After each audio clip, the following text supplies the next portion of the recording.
जय श्री कृष्ण, जय Shri Radhe.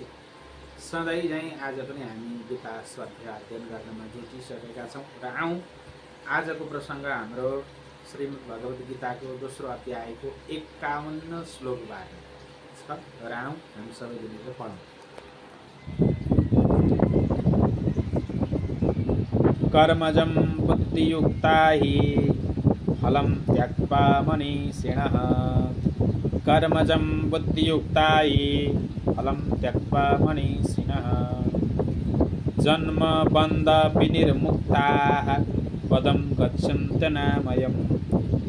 कर्मजं बुद्धियुक्ता he फलं त्यक्त्वा मनीषिणः। जन्म बन्ध विनिर्मुक्ताः पदं गच्छन्त्यनामयम्।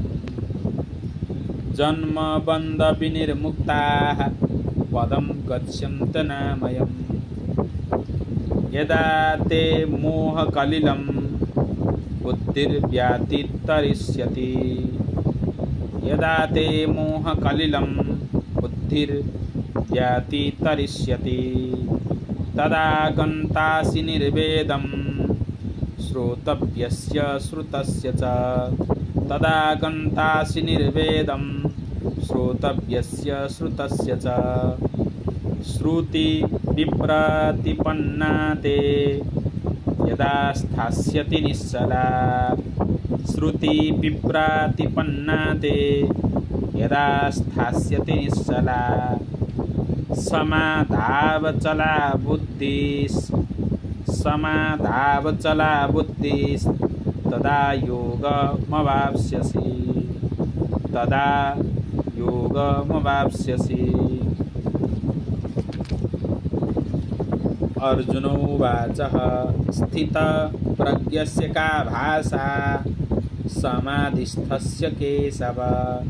स्थितप्रज्ञस्य का भाषा समाधिस्थस्य केशव।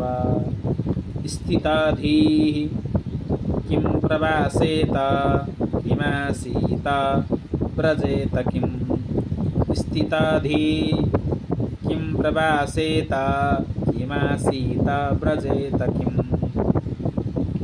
श्री भगवानुवाच प्रजाहाति तदा कामान् सर्वान् पार्थ मनोगतान्। प्रजाहाति यदा कामान् सर्वान् पार्थ मनोगतान्। आत्मन्यैवात्मना तुष्टः स्थितप्रज्ञस्तदोच्यते। प्रजाहाति यदा कामान् सर्वान् पार्थ मनोगतान्।